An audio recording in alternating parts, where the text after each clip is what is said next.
Hello everyone, Hindi video 24.com में आपका स्वागत है। आज हम कक्षा 9वीं के गणित विषय के अध्याय 2 बहुपद को पढ़ेंगे। हमारा विषय जो है वो विषय है हमारा गणित कक्षा 9वीं अध्याय 2। ठीक है, बहुपद, ये इसके शब्द से हमें इसका अर्थ स्पष्ट हो रहा है। बहुपद यानी ये दो शब्दों से मिलकर बना है। बहुधन पद यानी जिसमें बहुत से पद हो। ठीक है, यानी एक से ज्यादा जिसमें पद हो वो क्या कहलाएगा? बहुपद। अब बहुपद शुरू करने से पहले जो हम पिछली कक्षा में पढ़ चुके हैं उसकी एक बार पुनरावृत्ति करते हैं। ठीक है, जो हम पहले पढ़ चुके हैं पिछली कक्षाओं में उसको हम एक बार रिवाइज करते हैं। तो सबसे पहले ये बताइए, जिन संख्याओं का मान नहीं बदलता है वो कौन सी संख्याएं कहलाती? कौन सी राशियां हैं जिनके मान नहीं बदलते हैं? जिन संख्याओं के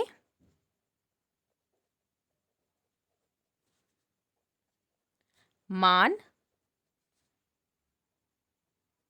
ना बदलें वो कौन सी संख्या होती हैं? वो होती हैं अचर संख्या। ठीक है, क्लियर है? अचर संख्या कैसी होती है? जिनके मान नहीं बदलते हैं। अब अचर संख्याएं कौन कौन सी होती हैं? तो वो हम सभी को पता है। अचर संख्याएं होती हैं 1, 2, 3 अनंत तक, 4, 5, 6। ये सब कौन सी संख्याएं होती हैं? अचर संख्याएं। ठीक है, अब वह संख्याएं जिनका मान बदलता है ना, यानी जिन संख्याओं का मान बदले, है ना, जिसमें परिवर्तन होने की वो रहती है कि जो परिवर्तित हो सकते हैं मान, तो वो संख्याएं कौन कौन सी होती हैं? वो क्या कहलाती है? वो संख्याएं चर संख्या। कौन सी कहलाती है? चर संख्या, जिसको अपन बोल सकते हैं चर राशि, चर संख्या, है ना। जैसे ये अचर संख्या, ठीक उसी प्रकार कौन कौन सी होती है? वो होती हैं x, y, z। ये वो राशियां होती हैं जिसके मान जो होते हैं वो बदल जाते हैं, है ना। और जो अचर राशियां होती हैं उनके मान नहीं, क्योंकि वो ऑलरेडी मान दिया हुआ उनका 1, 2, 3, 4, 5, 6, 8, 9, 10 जितना भी हो वो मान दिया रहेगा, मतलब इनके मान नहीं बदलेंगे। लेकिन इनमें मान नहीं दिया है तो ये कौन सी राशियां होती है? चर राशियां। ठीक है, अब चर और अचर को हमने मिला दिया। चर और अचर मिलकर क्या बनते हैं?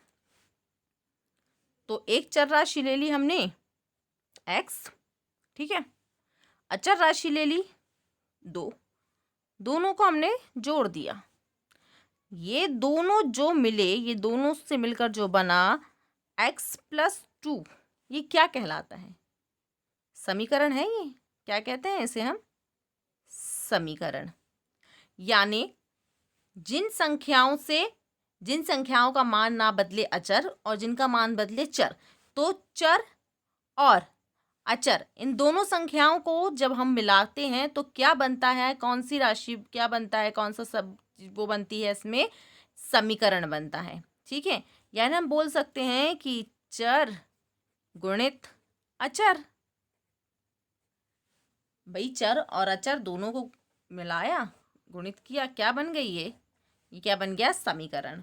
ठीक है, अब इस समीकरण में कितने पद दिख रहे हैं आपको? ये जो हमने लिखा x + 2, कितने पद हैं ये एक पद दिख रहे हैं आपको, दो पद दिख रहे हैं। एक ये है x और एक ये 2, एक चर पद है और एक अचर पद है। क्लियर हो गया? तो इसमें तो दो पद दिख रहे हैं, लेकिन हमारा टॉपिक क्या है? जो हमारा टॉपिक है वो क्या है? हमारा टॉपिक है बहुपद। ठीक है, और ये x + 2 जो है ये सिर्फ दो पद हैं।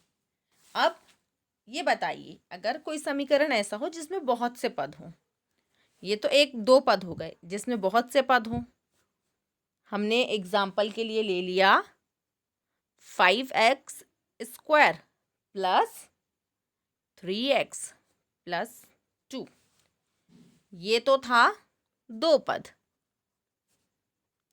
अब इसमें तीन पद हो गए, आगे 4 हो जाएंगे, 5 हो जाएंगे, पद तो बढ़ेंगे। तो इनको तीन पद तो नहीं बोल सकते हैं, इन्हें कहेंगे हम बहुपद। ठीक है, बहुत इजीली, बहुत सिंपल है, बहुत आसानी से आपको समझ में आ गया होगा। यानी चर और अचर राशि से मिलकर जो समीकरण बनते हैं जिसमें एक से अधिक पद हो, दो से अधिक पद हो, वो क्या कहलाते हैं? बहुपद। इसमें चर और अचर राशियां हैं, इनसे मिलकर बने हैं कितने पद हैं? 1 2 3, ये क्या कहलाएंगे? बहुपद। और अगर दो राशियां हैं तो उसको दो पद भी बोल सकते हैं, या ऐसे भी हम बहुपद ही बोलेंगे। ठीक है, क्योंकि एक से अधिक है तो वो क्या कहलाएंगे? बहुपद ही कहलाएंगे। स्पष्ट हो गया आप सभी को कि चर और अचर राशियों से मिलकर जो समीकरण बनता है, वह समीकरण जिसमें एक से ज़्यादा पद होते हैं वो क्या कहलाते हैं? बहुपद।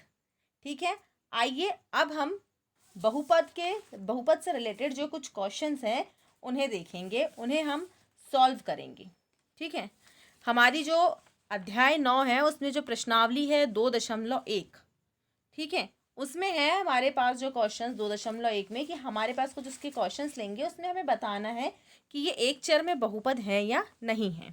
ठीक है, आइए इसको सॉल्व करते हैं आगे।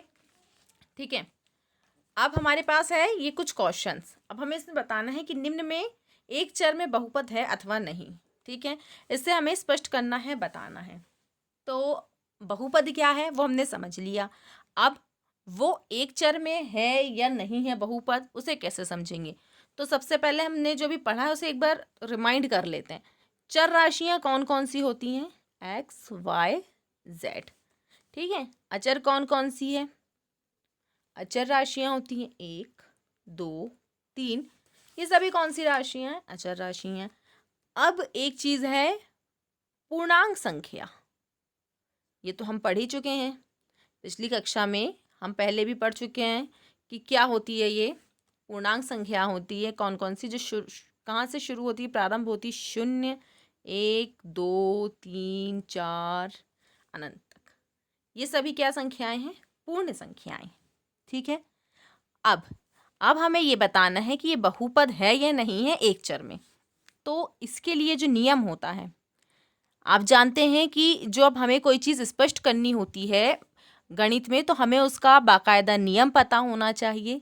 उसके बिना हम उस चीज़ को स्पष्ट नहीं कर सकते, उसका स्पष्टीकरण हम नहीं दे सकते हैं। ठीक है, तो सबसे पहले बहुपद के लिए जो शर्त होती है वह ये होती है कि बहुपद में जो घातांक होती हैं, जैसा ये एक बहुपद है हमारे पास, इसमें बहुपद की जो चर राशि है उसका घातांक क्या होनी चाहिए? कभी भी पूर्णांक होनी चाहिए। ठीक है, तो इसके लिए नियम क्या है? जो सबसे पहला जो नियम शर्त है कि चर राशि की घात पूर्णांक होनी चाहिए। ठीक है, चर राशि की घातांक पूर्णांक होनी चाहिए तो ये बहुपद कहलाएगा। और दूसरा ये है कि एक चर में है या नहीं, तो एक चर का मतलब होता है, उसकी जो दूसरी शर्त है वो ये होगा कि जो इनके मान है, यानी इनकी जो चर राशियां हैं, चर राशियां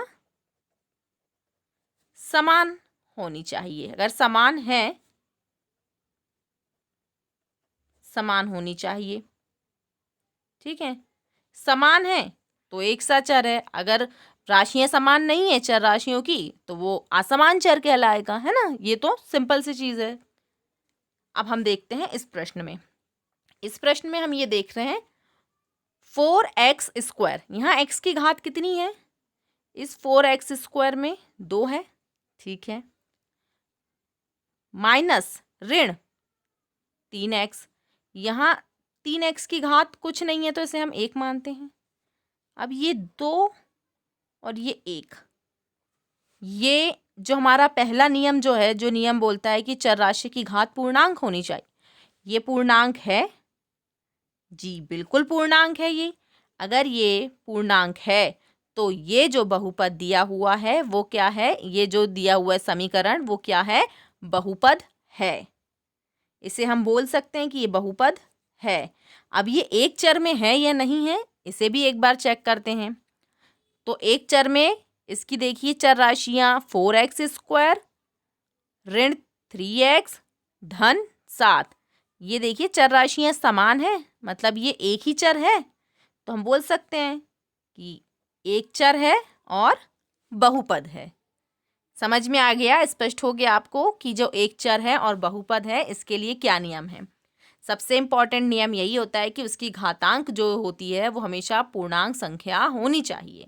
अब उसी प्रकार से हम दूसरा क्वेश्चन देखते हैं, इसको सॉल्व करते हैं।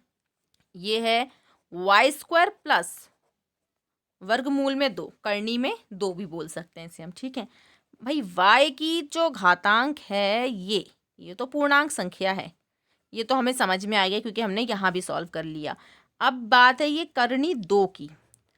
जैसे कि हम जानते हैं और ये हम पिछली कक्षा में पढ़ भी चुके हैं कि ये वर्गमूल में 2 है। अब जैसे ये वर्गमूल 2 हटेगा, तो जब वर्गमूल 2 अलग करते हैं तो घातांक क्या हो जाती है?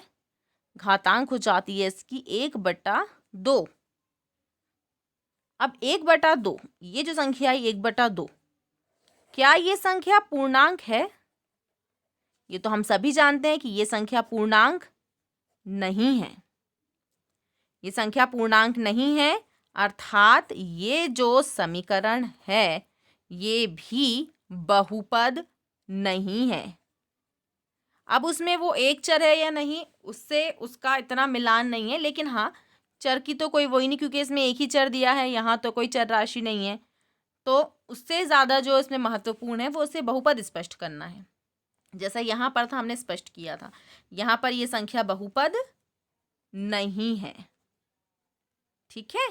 यहाँ पे क्या स्पष्ट होगा कि ये बहुपद नहीं है, ये बहुपद है और ये बहुपद नहीं है।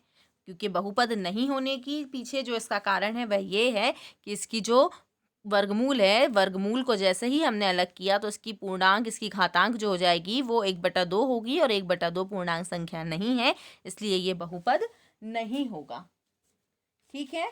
ये समझ में आ गया कि बहुपद होने के लिए क्या नियम एवं शर्तें हैं, ठीक है।